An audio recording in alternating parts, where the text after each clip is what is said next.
یوسف بن ماجشون نے بیان کیا، ان سے صالح بن ابراہیم بن عبد الرحمن بن عوف نے، ان سے ان کے باپ نے، اور ان سے صالح کے دادا عبد الرحمن بن عوف رضی اللہ عنہ نے بیان کیا کہ میں نے امیہ بن خلف سے یہ معاہدہ اپنے اور اس کے درمیان لکھوایا کہ وہ میرے بال بچوں یا میری جائیداد کی جو مکے میں ہے حفاظت کرے، اور میں اس کی جائیداد کی جو مدینے میں ہے حفاظت کروں۔ جب میں نے اپنا نام لکھتے وقت رحمان کا ذکر کیا تو اس نے کہا کہ میں رحمان کو کیا جانوں، تم اپنا وہی نام لکھواؤ جو زمانہ جاہلیت میں تھا۔ چنانچہ میں نے عبد عمرو لکھوایا۔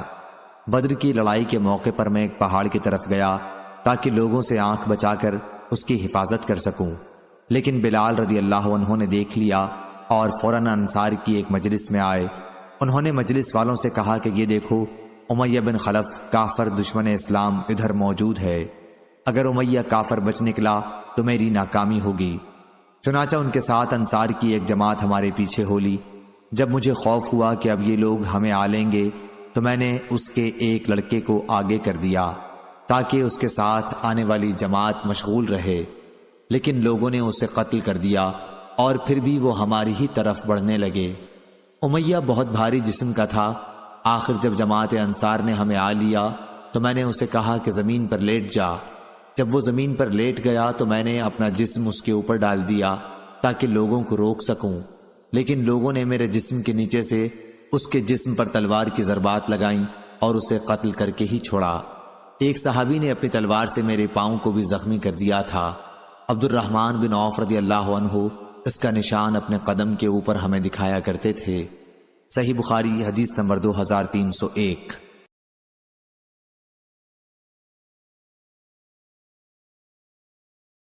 عبید اللہ نے خبر دی، انہیں نافع نے، انہوں نے ابن کعب بن مالک رضی اللہ عنہ سے سنا۔ وہ اپنے والد سے بیان کرتے تھے کہ ان کے پاس بکریوں کا ایک ریوڑ تھا جو صلا پہاڑی پر چرنے جاتا تھا۔ انہوں نے بیان کیا کہ ہماری ایک باندی نے ہماری ہی ریوڑ کی ایک بکری کو جبکہ وہ چر رہی تھی دیکھا کہ مرنے کے قریب ہے۔ اس نے ایک پتھر توڑ کر اس سے اس بکری کو ذبح کر دیا۔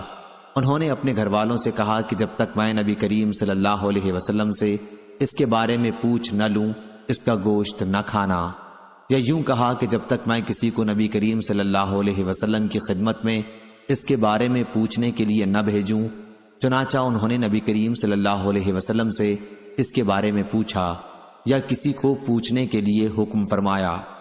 عبید اللہ نے کہا کہ مجھے یہ بات عجیب معلوم ہوئی کہ باندی عورت ہونے کے باوجود اس نے ذبح کر دیا۔ اس روایت کی مطابقت عبدہ نے عبید اللہ کے واسطے سے کی ہے۔ صحیح بخاری حدیث نمبر 2304۔ سلمہ بن کہیل نے بیان کیا، ان سے ابو سلمہ نے اور ان سے ابو ہریرہ رضی اللہ عنہ نے کہ نبی کریم صلی اللہ علیہ وسلم پر ایک شخص کا ایک خاص عمر کا اونٹ قرض تھا۔ وہ شخص تقاضا کرنے آیا تو آپ صلی اللہ علیہ وسلم نے اپنے صحابہ رضی اللہ عنہم سے فرمایا کہ ادا کر دو۔ صحابہ رضی اللہ عنہم نے اس عمر کا اونٹ تلاش کیا لیکن نہیں ملا، البتہ اس سے زیادہ عمر کا مل سکا۔ آپ نے فرمایا کہ یہی انہیں دے دو۔ اس پر اس شخص نے کہا کہ آپ صلی اللہ علیہ وسلم نے مجھے پورا حق دے دیا، اللہ تعالیٰ آپ صلی اللہ علیہ وسلم کو بھی پورا بدلہ دے۔ پھر نبی کریم صلی اللہ علیہ وسلم نے فرمایا کہ تم میں سب سے بہتر وہ لوگ ہیں جو قرض وغیرہ کو پوری طرح ادا کر دیتے ہیں۔ صحیح بخاری حدیث نمبر 2305۔ سلمہ بن کہیل نے بیان کیا، انہوں نے ابو سلمہ بن عبد الرحمن سے سنا اور انہوں نے ابو ہریرہ رضی اللہ عنہ سے کہ ایک شخص نبی کریم صلی اللہ علیہ وسلم سے اپنے قرض کا تقاضا کرنے آیا اور سخت سست کہنے لگا۔ صحابہ کرام رضی اللہ عنہ غصہ ہو کر اس کی طرف بڑھے، لیکن آپ صلی اللہ علیہ وسلم نے فرمایا کہ اسے چھوڑ دو، کیونکہ جس کا کسی پر حق ہو تو وہ کہنے سننے کا بھی حق رکھتا ہے۔ پھر آپ صلی اللہ علیہ وسلم نے فرمایا کہ اس کے قرض والے جانور کی عمر کا ایک جانور اسے دے دو۔ صحابہ رضی اللہ عنہم نے عرض کیا، یا رسول اللہ صلی اللہ علیہ وسلم، اس سے زیادہ عمر کا جانور تو موجود ہے لیکن اس عمر کا نہیں۔ آپ صلی اللہ علیہ وسلم نے فرمایا کہ اسے وہی دے دو، کیونکہ سب سے اچھا آدمی وہ ہے جو دوسروں کا حق پوری طرح ادا کر دے۔ صحیح بخاری حدیث نمبر 2306۔ ابن جریج نے بیان کیا، ان سے عطا بن ابی رباح اور کئی لوگوں نے ایک دوسرے کی روایت میں زیادتی کے ساتھ سب راویوں نے اس حدیث کو جابر رضی اللہ عنہ تک پہنچایا، بلکہ ایک راوی نے ان میں مرسلاً روایت کیا۔ وہ حضرت جابر بن عبداللہ رضی اللہ عنہ سے روایت کرتے ہیں کہ انہوں نے بیان کیا، میں رسول کریم صلی اللہ علیہ وسلم کے ساتھ ایک سفر میں تھا اور میں ایک سست اونٹ پر سوار تھا اور وہ سب سے آخر میں رہتا تھا۔ اتفاق سے نبی کریم صلی اللہ علیہ وسلم کا گزر میری طرف سے ہوا تو آپ صلی اللہ علیہ وسلم نے فرمایا، یہ کون صاحب ہیں؟ میں نے عرض کیا، جابر بن عبداللہ۔ آپ صلی اللہ علیہ وسلم نے فرمایا، کیا بات ہوئی کہ اتنے پیچھے رہ گئے ہو؟ میں بولا کہ ایک نہایت سست رفتار اونٹ پر سوار ہوں۔ آپ صلی اللہ علیہ وسلم نے فرمایا، تمہارے پاس کوئی چھڑی بھی ہے؟ میں نے کہا کہ جی ہاں ہے۔ آپ صلی اللہ علیہ وسلم نے فرمایا کہ مجھے دے دو۔ میں نے آپ کی خدمت میں وہ پیش کر دی۔ آپ نے اس چھڑی سے اونٹ کو مارا اور ڈانٹا تو اس کے بعد وہ سب سے آگے رہنے لگے۔ حضرت صلی اللہ علیہ وسلم نے پھر فرمایا کہ یہ اونٹ مجھے فروخت کر دے۔ میں نے عرض کیا کہ یا رسول اللہ صلی اللہ علیہ وسلم، یہ تو آپ ہی کا ہے، لیکن آپ نے فرمایا کہ اسے مجھے فروخت کر دے۔ یہ بھی فرمایا کہ 4 دینار میں اسے میں خریدتا ہوں، ویسے تم مدینے تک اسی پر سوار ہو کر چل سکتے ہو۔ پھر جب مدینے کے قریب ہم پہنچے تو میں دوسری طرف جانے لگا۔ آپ صلی اللہ علیہ وسلم نے دریافت فرمایا کہ کہاں جا رہے ہو؟ میں نے عرض کیا کہ میں نے ایک بیوہ عورت سے شادی کر لی ہے۔ آپ نے فرمایا کہ کسی باکرہ سے کیوں نہ کی کہ تم بھی اس کے ساتھ کھیلتے اور وہ بھی تمہارے ساتھ کھیلتی۔ میں نے عرض کیا کہ والد شہادت پا چکے ہیں اور گھر میں کئی بہنیں ہیں، اس لیے میں نے سوچا کہ کسی ایسی خاتون سے شادی کروں جو بیوہ اور تجربہ کار ہو۔ آپ صلی اللہ علیہ وسلم نے فرمایا کہ پھر تو ٹھیک ہے۔ پھر مدینہ پہنچنے کے بعد آپ صلی اللہ علیہ وسلم نے فرمایا کہ بلال، ان کی قیمت ادا کر دو اور کچھ بڑھا کر دے دو۔ چنانچہ انہوں نے 4 دینار بھی دیے اور فالتو ایک قرات بھی دیا۔ جابر رضی اللہ عنہ کہا کرتے تھے کہ نبی کریم صلی اللہ علیہ وسلم کا یہ انعام میں اپنے سے کبھی جدا نہیں کرتا۔ چنانچہ نبی کریم کا وہ قرات جابر رضی اللہ عنہ ہمیشہ اپنی تھیلی میں محفوظ رکھا کرتے تھے۔ صحیح بخاری حدیث نمبر 2309۔ امام مالک رحمہ اللہ نے خبر دی، انہیں ابو حازم نے، انہیں سہل بن سعد رضی اللہ عنہ نے، انہوں نے بیان کیا کہ ایک عورت نبی کریم صلی اللہ علیہ وسلم کی خدمت میں حاضر ہوئی اور عرض کیا کہ یا رسول اللہ صلی اللہ علیہ وسلم، میں نے خود کو آپ کو بخش دیا۔ اس پر ایک صحابی نے کہا کہ آپ میرا ان سے نکاح کر دیجئے۔ آپ نے فرمایا کہ میں نے تمہارا نکاح ان سے اس مہر کے ساتھ کیا جو تمہیں قرآن یاد ہے۔ صحیح بخاری حدیث نمبر 2310۔ عوف نے بیان کیا، ان سے محمد بن سیرین نے اور ان سے ابو ہریرہ رضی اللہ عنہ نے بیان کیا کہ رسول اللہ صلی اللہ علیہ وسلم نے مجھے رمضان کی زکوٰۃ کی حفاظت پر مقرر فرمایا۔ رات میں ایک شخص اچانک میرے پاس آیا اور غلے میں سے لب بھر بھر کر اٹھانے لگا۔ میں نے اسے پکڑ لیا اور کہا کہ قسم اللہ کی، میں تجھے رسول اللہ صلی اللہ علیہ وسلم کی خدمت میں لے چلوں گا۔ اس پر اس نے کہا کہ اللہ کی قسم، میں بہت محتاج ہوں، میرے بال بچے ہیں اور میں سخت ضرورت مند ہوں۔ حضرت ابو ہریرہ رضی اللہ عنہ نے کہا، اس کے اظہار معذرت پر میں نے اسے چھوڑ دیا۔ صبح ہوئی تو رسول کریم صلی اللہ علیہ وسلم نے مجھ سے پوچھا، اے ابو ہریرہ، گزشتہ رات تمہارے قیدی نے کہا کیا تھا؟ میں نے کہا، یا رسول اللہ، اس نے سخت ضرورت اور بال بچوں کا رونا رویا، اس لیے مجھے اس پر رحم آ گیا اور میں نے اسے چھوڑ دیا۔ آپ صلی اللہ علیہ وسلم نے فرمایا کہ وہ تم سے جھوٹ بول کر گیا ہے، ابھی وہ پھر آئے گا۔ رسول کریم صلی اللہ علیہ وسلم کے اس فرمانے کی وجہ سے مجھ کو یقین تھا کہ وہ پھر ضرور آئے گا، اس لیے میں اس کی طاق میں لگا رہا، اور جب وہ دوسری رات آ کے پھر غلہ اٹھانے لگا تو میں نے اسے پھر پکڑا اور کہا کہ تجھے رسول کریم صلی اللہ علیہ وسلم کی خدمت میں حاضر کروں گا، لیکن اب بھی اس کی التجا وہی تھی کہ مجھے چھوڑ دے، میں محتاج ہوں، بال بچوں کا بوجھ میرے سر پر ہے، اب میں کبھی نہیں آؤں گا۔ مجھے رحم آ گیا اور میں نے اسے پھر چھوڑ دیا۔ صبح ہوئی تو رسول کریم صلی اللہ علیہ وسلم نے فرمایا، اے ابو ہریرہ، تمہارے قیدی نے کیا کہا؟ میں نے کہا، یا رسول اللہ صلی اللہ علیہ وسلم، اس نے پھر اسی سخت ضرورت اور بال بچوں کا رونا رویا جس پر مجھے رحم آ گیا، اس لیے میں نے اسے چھوڑ دیا۔ آپ صلی اللہ علیہ وسلم نے اس مرتبہ بھی یہی فرمایا کہ وہ تم سے جھوٹ بول کر گیا ہے اور وہ پھر آئے گا۔ تیسری مرتبہ پھر میں اس کے انتظار میں تھا کہ اس نے پھر تیسری رات آ کر غلہ اٹھانا شروع کیا تو میں نے اسے پکڑ لیا اور کہا کہ تجھے رسول اللہ صلی اللہ علیہ وسلم کی خدمت میں پہنچانا اب ضروری ہو گیا ہے، یہ تیسرا موقع ہے۔ ہر مرتبہ تم یقین دلاتے رہے کہ پھر نہیں آؤ گے، لیکن تم باز نہیں آئے۔ اس نے کہا کہ اس مرتبہ مجھے چھوڑ دے تو میں تمہیں ایسے چند کلمات سکھا دوں گا جس سے اللہ تعالیٰ تمہیں فائدہ پہنچائے گا۔ میں نے پوچھا وہ کلمات کیا ہیں؟ اس نے کہا جب تم اپنے بستر پر لیٹنے لگو تو آیت الکرسی، اللہ لا الہ الا هو الحی القیوم پوری پڑھ لیا کرو۔ ایک نگران فرشتہ اللہ تعالیٰ کی طرف سے برابر تمہاری حفاظت کرتا رہے گا اور صبح تک شیطان تمہارے پاس بھی نہیں آ سکے گا۔ اس مرتبہ بھی پھر میں نے اسے چھوڑ دیا۔ صبح ہوئی تو رسول کریم صلی اللہ علیہ وسلم نے دریافت فرمایا، گزشتہ رات تمہارے قیدی نے تم سے کیا معاملہ کیا؟ میں نے عرض کیا، یا رسول اللہ صلی اللہ علیہ وسلم، اس نے مجھے چند کلمات سکھائے اور یقین دلایا کہ اللہ تعالیٰ مجھے اس سے فائدہ پہنچائے گا، اس لیے میں نے اسے چھوڑ دیا۔ آپ نے دریافت کیا کہ وہ کلمات کیا ہیں؟ میں نے عرض کیا کہ اس نے بتایا تھا کہ جب بستر پر لیٹو تو آیت الکرسی پڑھ لو، شروع اللہ لا الہ الا هو الحی القیوم سے آخر تک۔ اس نے مجھ سے یہ بھی کہا کہ اللہ تعالیٰ کی طرف سے تم پر اس کے پڑھنے سے ایک نگراں فرشتہ مقرر رہے گا اور صبح تک شیطان تمہارے قریب بھی نہیں آ سکے گا۔ صحابہ رضی اللہ عنہم خیر کو سب سے آگے بڑھ کر لینے والے تھے۔ نبی کریم صلی اللہ علیہ وسلم نے ان کی یہ بات سن کر فرمایا کہ اگرچہ وہ جھوٹا تھا لیکن تم سے یہ بات سچ کہہ گیا ہے۔ اے ابو ہریرہ، تم کو یہ بھی معلوم ہے کہ 3 راتوں سے تمہارا معاملہ کس سے تھا؟ انہوں نے کہا کہ نہیں۔ حضرت صلی اللہ علیہ وسلم نے فرمایا کہ وہ شیطان تھا۔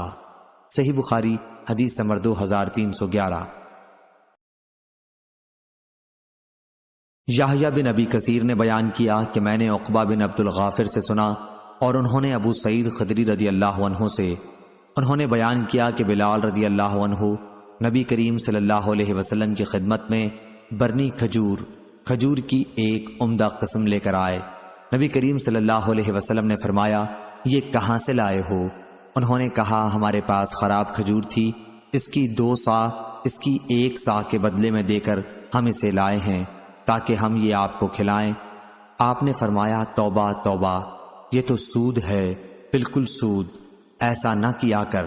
البتہ اچھی کھجور خریدنے کا ارادہ ہو تو خراب کھجور بیچ کر اس کی قیمت سے عمدہ خریدا کر۔ صحیح بخاری حدیث نمبر 2312۔ سفیان بن عینہ نے بیان کیا، ان سے عمر بن دینار نے، انہوں نے کہا کہ حضرت عمر رضی اللہ عنہ نے صدقے کے باب میں جو کتاب لکھوائی تھی اس میں یوں ہے کہ صدقے کا متولی اس میں سے کھا سکتا ہے اور دوست کو کھلا سکتا ہے لیکن روپیہ نہ جمع کرے۔ اور عبداللہ بن عمر رضی اللہ عنہ اپنے والد حضرت عمر رضی اللہ عنہ کے صدقے کے متولی تھے، وہ مکے والوں کو اس میں سے تحفہ بھیجتے تھے جہاں آپ قیام فرمایا کرتے تھے۔ صحیح بخاری حدیث نمبر 2313۔ عقبہ بن حارث رضی اللہ عنہ نے بیان کیا کہ نعیمان یا ابن نعیمان کو حضرت صلی اللہ علیہ وسلم کی خدمت میں حاضر کیا گیا، انہوں نے شراب پی لی تھی۔ جو لوگ اس وقت گھر میں موجود تھے، رسول اللہ صلی اللہ علیہ وسلم نے انہی سے انہیں مارنے کے لیے حکم فرمایا۔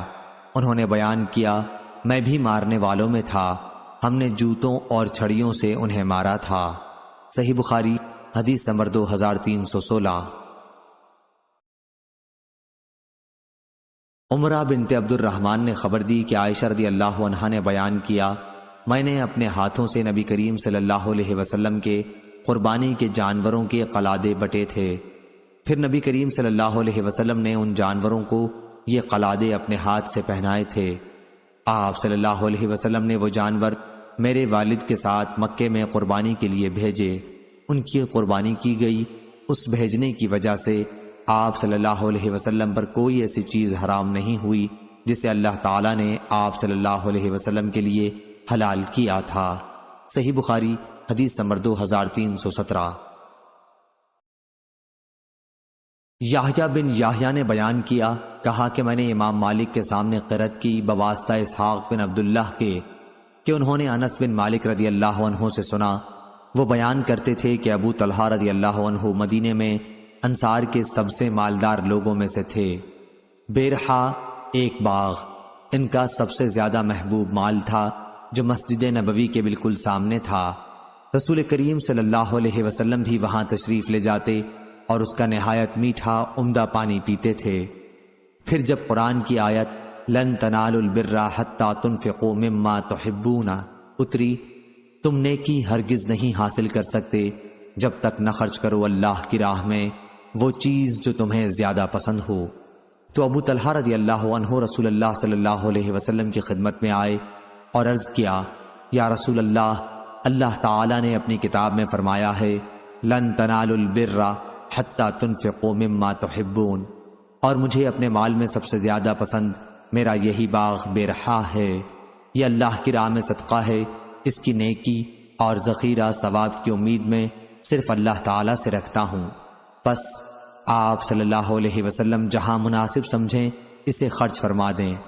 آپ صلی اللہ علیہ وسلم نے فرمایا، واہ واہ، یہ تو بڑا ہی نفع والا مال ہے، بہت ہی مفید ہے، اس کے بارے میں تم نے جو کچھ کہا وہ میں نے سن لیا، اب میں تو یہی مناسب سمجھتا ہوں کہ اسے تو اپنے رشتہ داروں ہی میں تقسیم کر دے۔ ابو طلحہ رضی اللہ عنہ نے کہا کہ یا رسول اللہ، میں ایسا ہی کروں گا۔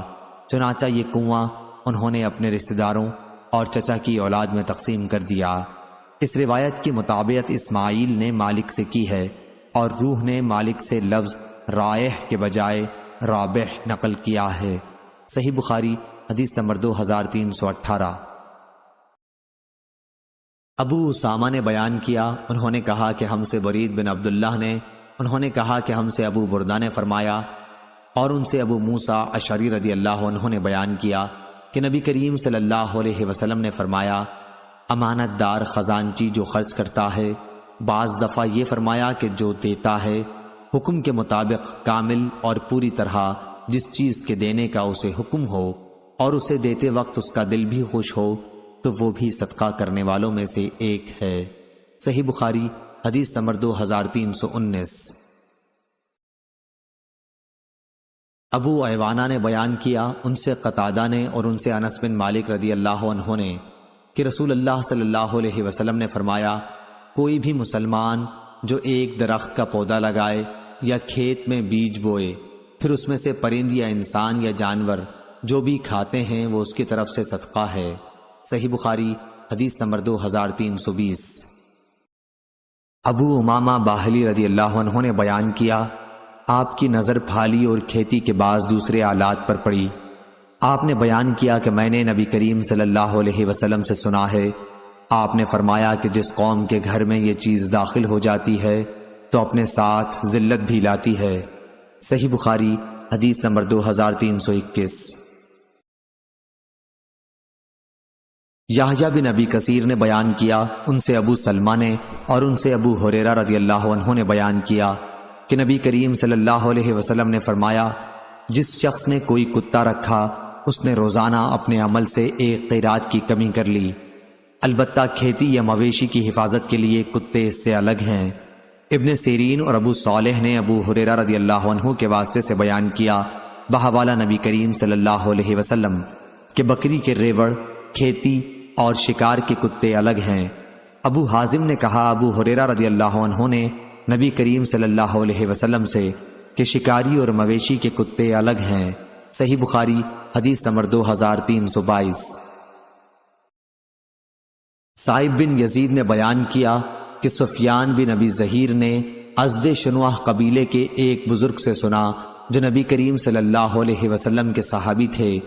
انہوں نے کہا کہ میں نے نبی کریم صلی اللہ علیہ وسلم سے سنا تھا کہ جس نے کتا پالا جو نہ کھیتی کے لیے ہے اور نہ مویشی کے لیے، تو اس کی نیکیوں سے روزانہ ایک قیرات کم ہو جاتا ہے۔ میں نے پوچھا، کیا آپ نے رسول اللہ صلی اللہ علیہ وسلم سے یہ سنا ہے؟ تو انہوں نے کہا، ہاں ہاں، اس مسجد کے رب کی قسم میں نے ضرور آپ صلی اللہ علیہ وسلم سے یہ سنا ہے۔ صحیح بخاری حدیث نمبر 2323۔ شعبہ نے بیان کیا، ان سے سعد بن ابراہیم نے، انہوں نے ابو سلمہ سے سنا اور انہوں نے ابو ہریرہ رضی اللہ عنہ سے کہ نبی کریم صلی اللہ علیہ وسلم نے فرمایا، بنی اسرائیل میں سے ایک شخص بیل پر سوار ہو کر جا رہا تھا کہ اس بیل نے اس کی طرف دیکھا اور اس سوار سے کہا کہ میں اس کے لیے نہیں پیدا ہوا ہوں، میری پیدائش تو کھیت جوتنے کے لیے ہوئی ہے۔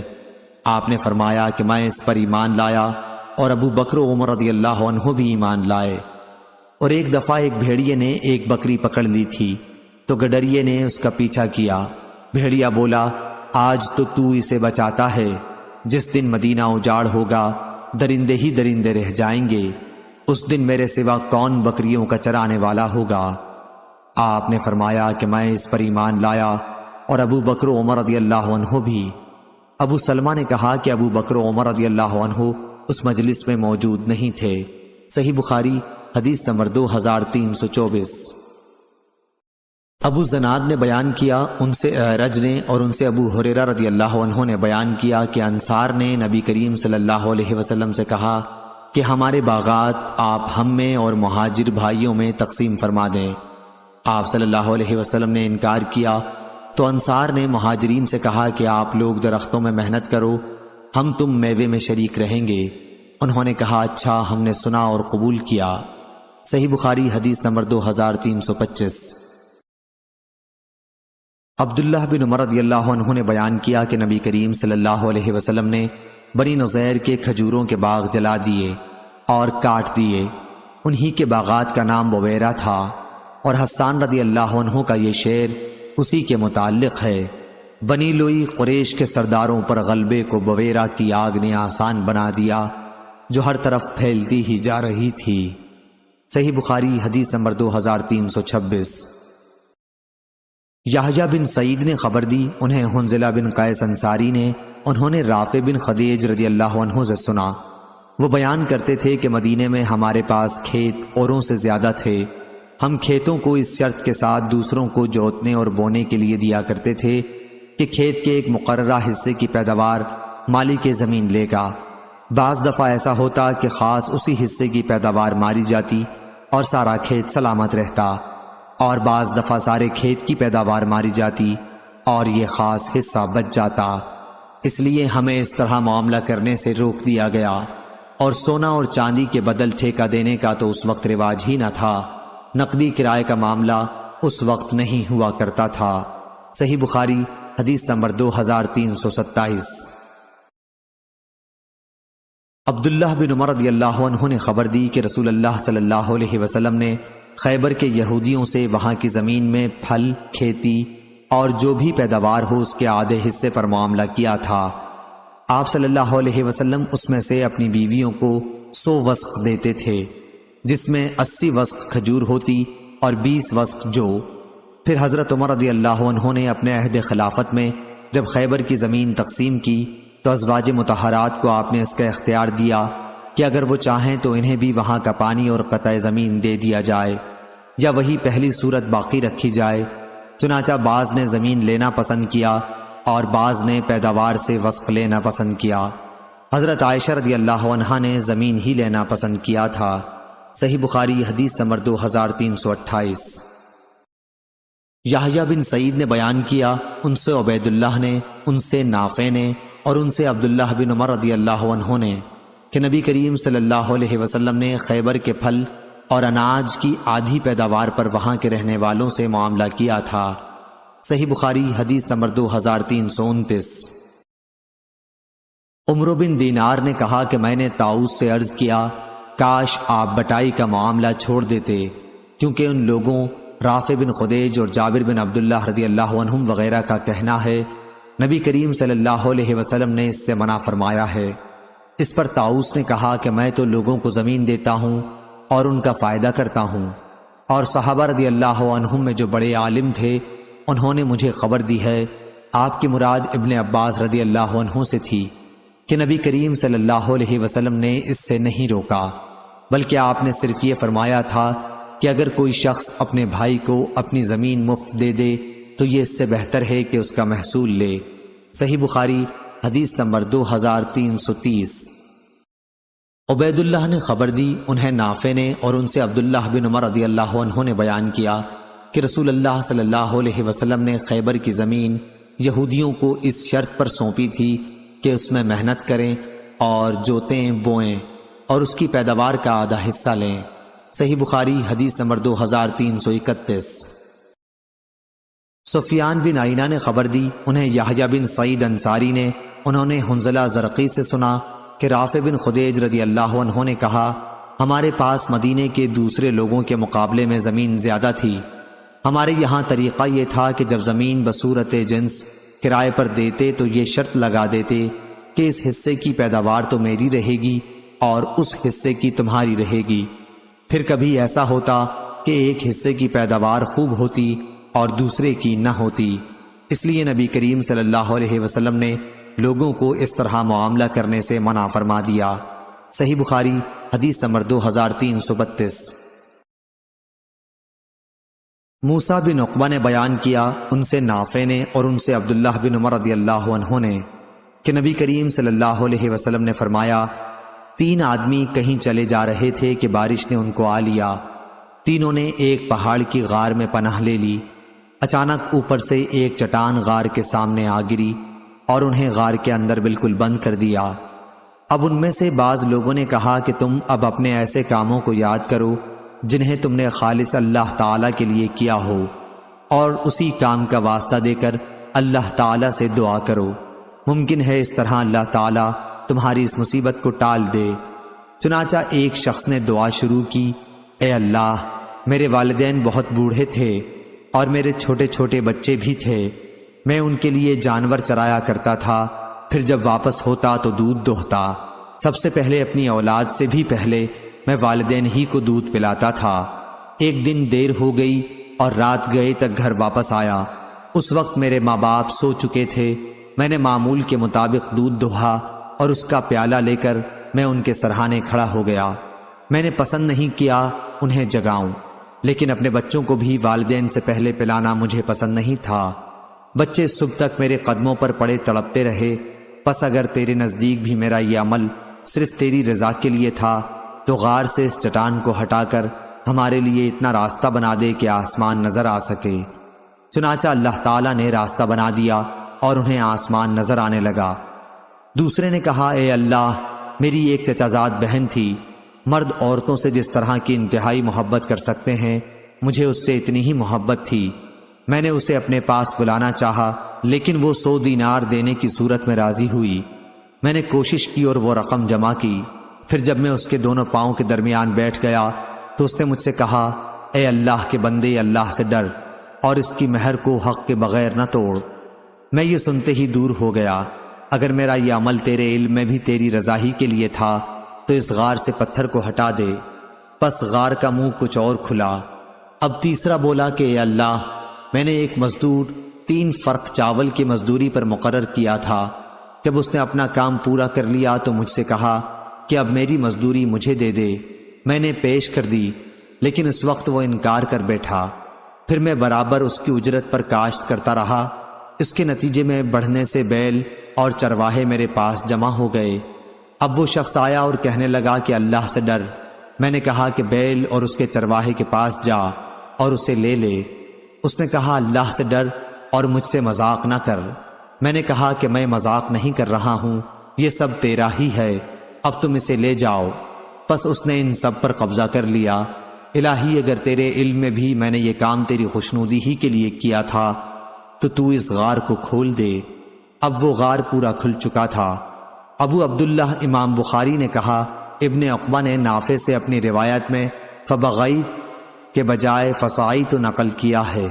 صحیح بخاری حدیث نمبر 2333۔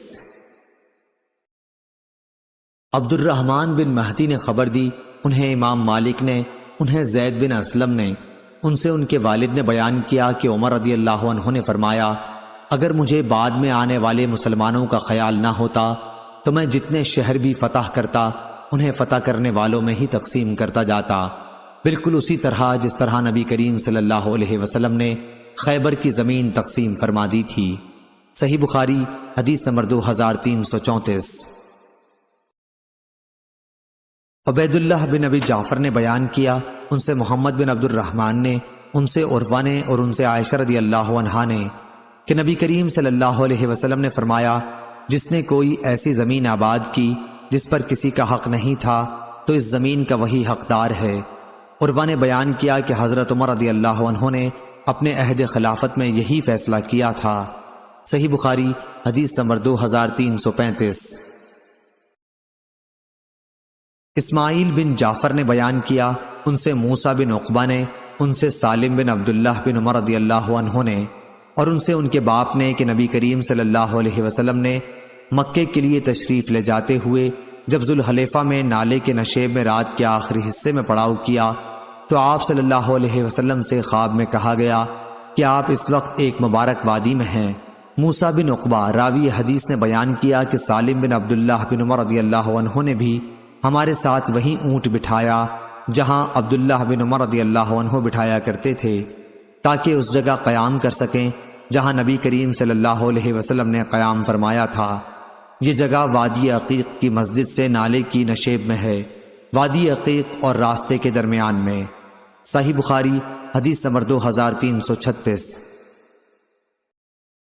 یحییٰ نے بیان کیا، ان سے اکرمہ نے، ان سے ابن عباس رضی اللہ عنہ نے اور ان سے عمر رضی اللہ عنہ نے کہ نبی کریم صلی اللہ علیہ وسلم نے فرمایا، رات میرے پاس میرے رب کی طرف سے ایک آنے والا فرشتہ آیا۔ آپ اس وقت وادی عقیق میں قیام کیے ہوئے تھے اور اس نے یہ پیغام پہنچایا کہ اس مبارک وادی میں نماز پڑھ، اور کہا کہ کہہ دیجئے عمرہ حج میں شریک ہو گیا۔ صحیح بخاری حدیث نمبر 2337۔ نافع نے خبر دی اور ان سے حضرت عبداللہ بن عمر رضی اللہ عنہ نے بیان کیا کہ نبی کریم صلی اللہ علیہ وسلم نے جب خیبر پر فتح حاصل کی تھی۔ دوسری سند۔ اور عبد الرزاق نے کہا کہ ہم کو ابن جریج نے خبر دی، کہا کہ مجھ سے موسیٰ بن عقبہ نے بیان کیا، ان سے نافع نے، ان سے ابن عمر رضی اللہ عنہ نے کہ عمر بن خطاب رضی اللہ عنہ نے یہودیوں اور عیسائیوں کو سرزمین حجاز سے نکال دیا تھا، اور جب نبی کریم صلی اللہ علیہ وسلم نے خیبر پر فتح پائی تو آپ نے بھی یہودیوں کو وہاں سے نکالنا چاہا۔ جب آپ کو وہاں فتح حاصل ہوئی تو اس کی زمین اللہ اور اس کے رسول صلی اللہ علیہ وسلم اور مسلمانوں کی ہو گئی تھی۔ آپ کا ارادہ یہودیوں کو وہاں سے باہر کرنے کا تھا، لیکن یہودیوں نے رسول اللہ صلی اللہ علیہ وسلم سے درخواست کی کہ آپ ہمیں یہیں رہنے دیں، ہم خیبر کی اراضی کا سارا کام خود کریں گے اور اس کی پیداوار کا نصف حصہ لے لیں گے۔ اس پر رسول اللہ صلی اللہ علیہ وسلم نے فرمایا کہ اچھا، جب تک ہم چاہیں تمہیں اس شرط پر یہاں رہنے دیں گے۔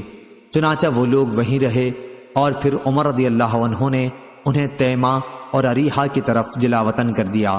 صحیح بخاری حدیث نمبر 2338۔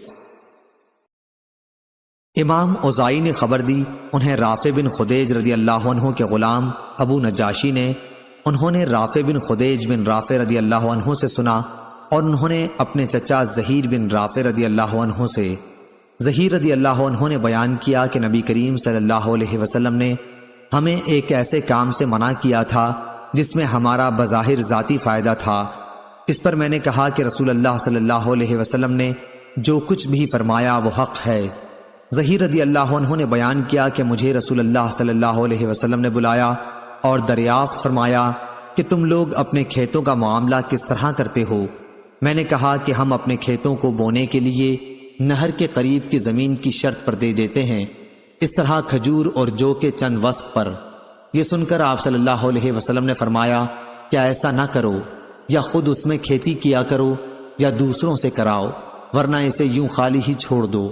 رافع رضی اللہ عنہ نے بیان کیا کہ میں نے کہا آپ کا یہ فرمان میں نے سنا اور مان لیا۔ صحیح بخاری حدیث نمبر 2339۔ عطا نے بیان کیا اور ان سے جابر رضی اللہ عنہ نے بیان کیا کہ صحابہ تہائی، چوتھائی یا نصف پر بٹائی کا معاملہ کیا کرتے تھے۔ پھر نبی کریم صلی اللہ علیہ وسلم نے فرمایا کہ جس کے پاس زمین ہو تو اسے خود بوئے، ورنہ دوسروں کو بخش دے، اگر یہ بھی نہیں کر سکتا تو اسے یوں ہی خالی چھوڑ دے۔ صحیح بخاری حدیث نمبر 2340۔ معاویہ بن سلام نے بیان کیا، ان سے یحییٰ بن کثیر نے، ان سے ابو سلمہ نے اور ان سے ابو ہریرہ رضی اللہ عنہ نے بیان کیا کہ نبی کریم صلی اللہ علیہ وسلم نے فرمایا، جس کے پاس زمین ہو تو وہ خود بوئے، ورنہ اپنے کسی مسلمان بھائی کو بخش دے، اور اگر یہ نہیں کر سکتا تو اسے یوں ہی خالی چھوڑ دے۔ صحیح بخاری حدیث نمبر 2341۔ عمرو بن دینار نے بیان کیا کہ میں نے اس کا یعنی رافع بن خدیج رضی اللہ عنہ کی مذکورہ حدیث کا ذکر طاؤس سے کیا تو انہوں نے کہا کہ بٹائی وغیرہ پر کاشت کرا سکتا ہے۔ ابن عباس رضی اللہ عنہ نے فرمایا تھا کہ نبی کریم صلی اللہ علیہ وسلم نے اس سے منع نہیں کیا تھا، البتہ آپ نے یہ فرمایا تھا کہ اپنے کسی بھائی کو زمین بخشش کے طور پر دے دینا، اس سے بہتر ہے کہ اس سے کوئی محصول لے، یہ اس صورت میں کہ زمیندار کے پاس فالتو زمین بیکار پڑی ہو۔ صحیح بخاری حدیث نمبر 2342۔ نافع نے بیان کیا کہ ابن عمر رضی اللہ عنہ اپنے کھیتوں کو نبی کریم صلی اللہ علیہ وسلم، ابو بکر، عمر، عثمان رضی اللہ عنہم کے عہد میں اور معاویہ رضی اللہ عنہ کے ابتدائی عہد خلافت میں کرائے پر دیتے تھے۔ صحیح بخاری حدیث نمبر 2343۔ پھر رافع بن خدیج رضی اللہ عنہ کے واسطے سے بیان کیا گیا کہ نبی کریم صلی اللہ علیہ وسلم نے کھیتوں کو کرائے پر دینے سے منع کیا تھا۔ یہ سن کر ابن عمر رضی اللہ عنہ رافع بن خدیج رضی اللہ عنہ کے پاس گئے، میں بھی ان کے ساتھ تھا۔ ابن عمر رضی اللہ عنہ نے ان سے پوچھا تو انہوں نے فرمایا کہ نبی کریم صلی اللہ علیہ وسلم نے کھیتوں کو کرائے پر دینے سے منع فرمایا۔ اس پر ابن عمر رضی اللہ عنہ نے کہا کہ آپ کو معلوم ہے نبی کریم صلی اللہ علیہ وسلم کے عہد میں ہم اپنے کھیتوں کو اس پیداوار کے بدل جو نالیوں پر ہو اور تھوڑی گھاس کے بدل دیا کرتے تھے۔ صحیح بخاری حدیث نمبر 2344۔ سالم نے خبر دی کہ عبداللہ بن عمر رضی اللہ عنہ نے بیان کیا، رسول اللہ صلی اللہ علیہ وسلم کے زمانے میں مجھے معلوم تھا کہ زمین کو بٹائی پر دیا جاتا تھا، پھر انہیں ڈر ہوا کہ ممکن ہے نبی کریم صلی اللہ علیہ وسلم نے اس سلسلے میں کوئی نئی ہدایت فرمائی ہو جس کا علم انہیں نہ ہوا ہو، چنانچہ انہوں نے احتیاطاً زمین کو بٹائی پر دینا چھوڑ دیا۔ صحیح بخاری حدیث نمبر 2345۔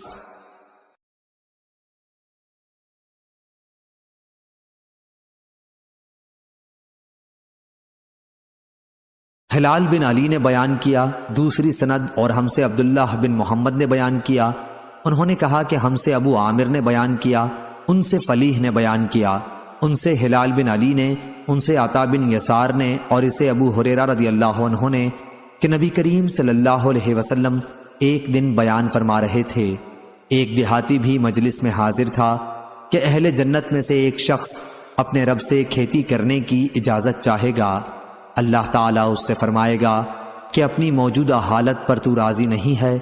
وہ کہے گا کیوں نہیں، لیکن میرا جی کھیتی کرنے کو چاہتا ہے۔ حضرت صلی اللہ علیہ وسلم نے فرمایا کہ پھر اس نے بیج ڈالا، پلک جھپکنے میں وہ اگ بھی آیا، پک بھی گیا اور کاٹ بھی لیا گیا، اور اس کے دانے پہاڑوں کی طرح ہوئے۔ اب اللہ تعالیٰ فرماتا ہے، اے ابن آدم اسے رکھ لے، تجھے کوئی چیز آسودہ نہیں کر سکتی۔ یہ سن کر دیہاتی نے کہا، قسم خدا کی وہ تو کوئی قریشی یا انصاری ہی ہوگا، کیونکہ یہی لوگ کھیتی کرنے والے ہیں، ہم تو کھیتی ہی نہیں کرتے۔ اس بات پر رسول کریم صلی اللہ علیہ وسلم کو ہنسی آ گئی۔ صحیح بخاری حدیث نمبر 2348۔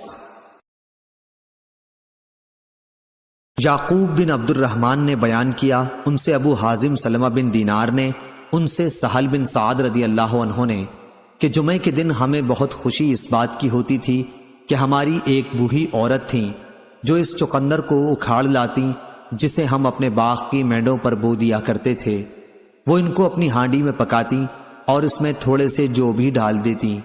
ابو حازم نے کہا، میں نہیں جانتا ہوں کہ سہل نے یوں کہا، نہ اس میں چربی ہوتی نہ چکنائی۔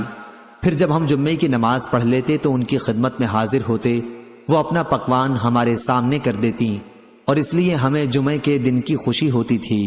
ہم دوپہر کا کھانا اور قیلولہ جمعے کے بعد کیا کرتے تھے۔ صحیح بخاری حدیث نمبر 2349۔ ابراہیم بن سعد نے بیان کیا، ان سے ابن شہاب نے، ان سے اعرج نے اور ان سے ابو ہریرہ رضی اللہ عنہ نے، آپ نے فرمایا کہ لوگ کہتے ہیں ابو ہریرہ رضی اللہ عنہ بہت حدیث بیان کرتے ہیں، حالانکہ مجھے بھی اللہ سے ملنا ہے، میں غلط بیانی کیسے کر سکتا ہوں؟ یہ لوگ یہ بھی کہتے ہیں کہ مہاجرین اور انصار آخر اس کی طرح کیوں احادیث بیان نہیں کرتے؟ بات یہ ہے کہ میرے بھائی مہاجرین بازاروں میں خرید و فروخت میں مشغول رہا کرتے، اور میرے بھائی انصار کو ان کی جائیداد، کھیت اور باغات وغیرہ مشغول رکھا کرتی تھی۔ صرف میں ایک مسکین آدمی تھا، پیٹ بھر لینے کے بعد میں رسول اللہ صلی اللہ علیہ وسلم کی خدمت ہی میں برابر حاضر رہا کرتا۔ جب یہ سب حضرات غیر حاضر رہتے تو میں حاضر ہوتا، اس لیے جن احادیث کو یہ یاد نہیں کر سکتے تھے میں انہیں یاد رکھتا تھا۔ اور ایک دن نبی کریم صلی اللہ علیہ وسلم نے فرمایا تھا کہ تم میں سے جو شخص بھی اپنے کپڑے کو میری اس تقریر کے ختم ہونے تک پھیلائے رکھے، پھر تقریر ختم ہونے پر اسے اپنے سینے سے لگا لے، تو وہ میری احادیث کو کبھی نہیں بھولے گا۔ میں نے اپنی کملی کو پھیلا دیا جس کے سوا میرے بدن پر اور کوئی کپڑا نہیں تھا۔ جب حضرت صلی اللہ علیہ وسلم نے اپنی تقریر ختم فرمائی تو میں نے وہ چادر اپنے سینے سے لگا لی۔ اس ذات کی قسم جس نے آپ صلی اللہ علیہ وسلم کو حق کے ساتھ نبی بنا کر مبعوث کیا، پھر آج تک میں آپ کے اسی ارشاد کی وجہ سے آپ کی کوئی حدیث نہیں بھولا۔ اللہ گواہ ہے کہ اگر قرآن کی 2 آیتیں نہ ہوتیں تو میں تم سے کوئی حدیث کبھی بیان نہ کرتا۔ آیت ان الذین یکتمون ما انزلنا من البینات سے اللہ تعالیٰ کے ارشاد الرحیم تک، جس میں اس دین کے چھپانے والے پر جسے اللہ تعالیٰ نے نبی کریم صلی اللہ علیہ وسلم کے ذریعے دنیا میں بھیجا ہے سخت لعنت کی گئی ہے۔ صحیح بخاری حدیث نمبر 2350۔